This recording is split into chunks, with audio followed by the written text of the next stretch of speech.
Shalom, puji Tuhan Bapak Ibu Saudara sekalian yang terkasih dalam Tuhan. Kita dipertemukan kembali dengan renungan suara gembala hari ini. Mari kita buka hati kita untuk taburan firman Tuhan. Bapa yang baik, kami bersyukur dan berterima kasih kepadamu. Hari ini kami diberikan kekuatan kesehatan hingga kami bisa mendengar, membaca dan merenungkan firman Tuhan. Nyatakan isi hatimu dan kehendakmu Tuhan untuk kami lakukan hari ini. Terpujilah namamu. Di dalam nama Tuhan kami Yesus Kristus, kami berdoa dan mengucap syukur. Haleluya. Amin. Bapak Ibu Saudara sekalian yang terkasih di dalam Tuhan, tema firman Tuhan yang kita renungkan hari ini adalah Gunung Tuhan. Dari kitab Mazmur pasal 15 ayat yang pertama sampai yang ketiga. Demikian firman Tuhan. Mazmur Daud. Tuhan, siapa yang boleh menumpang dalam kemahmu? Siapa yang boleh diam di gunungmu yang kudus?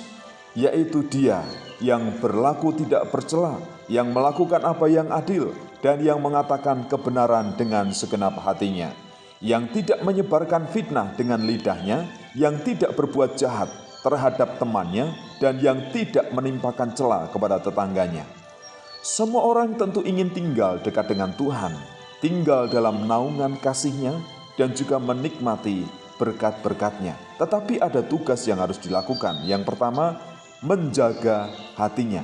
Jadi tetap di dalam kesucian dan kekudusan, memiliki ketulusan dan kesetiaan di dalam hatinya.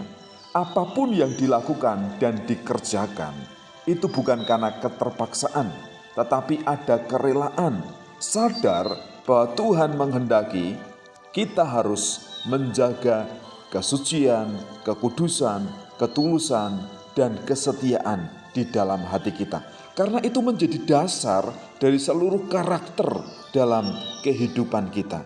Jagalah hatimu dengan baik. Kemudian yang kedua, kita harus menjaga mulut kita. Jadi tidak mengucapkan perkataan-perkataan yang kotor, perkataan-perkataan yang tidak layak. Jujur dalam segala sesuatu, tidak mencari keuntungan bagi dirinya sendiri, tidak mencari kesempatan dalam kesempitan, tetapi kita memperkatakan kata-kata yang menghibur dan menguatkan orang lain. Jadi perkataan mulut kita ini menjadi berkat dan tidak menjadi batu sandungan bagi orang lain, sehingga nama Tuhan dipermuliakan. Kemudian yang ketiga, juga harus menjaga perbuatannya, tidak berbuat jahat, tidak mencela, menghina orang lain, tidak merendahkan orang lain. Perbuatannya tidak mendatangkan kerugian bagi orang lain, tetapi justru mendatangkan keuntungan, menjadi berkat bagi orang lain. Perbuatan tangan, tingkah laku, dan seluruh yang dikerjakan itu menjadi berkat bagi orang lain. Jadi saya dan saudara harus menjaga seluruh tingkah laku dan perbuatan kita di hadapan Tuhan. Jadi apa yang harus kita lakukan selanjutnya? Jagalah kesucian hatimu. Jagalah setiap perkataanmu supaya engkau tidak mengatakan kata-kata yang kotor, yang tidak layak. Selain itu, jagalah seluruh perbuatan dan tindakanmu supaya tidak menjadi batu sandungan bagi orang lain, tetapi sebaliknya menjadi berkat, menjadi kesaksian, mendatangkan hormat dan kemuliaan bagi nama Tuhan. Karena kita dipanggil bukan hanya untuk percaya saja, tetapi juga dipanggil untuk menjadi saksi, dipanggil untuk menjadi pelayan yang melayani setiap kehendak Tuhan, menyatakan kasih Kristus kepada sesama. Jika engkau ingin menikmati kemurahan, anugerah Tuhan, dan kehidupan yang kekal, jagalah kesucian hatimu, perkataan mulutmu, dan seluruh perbuatan. Bapa, kami ingin menjaga setiap keinginan dalam hati kami. Jadi kami menjaga hati kami supaya tetap dalam kesucian dan kekudusan.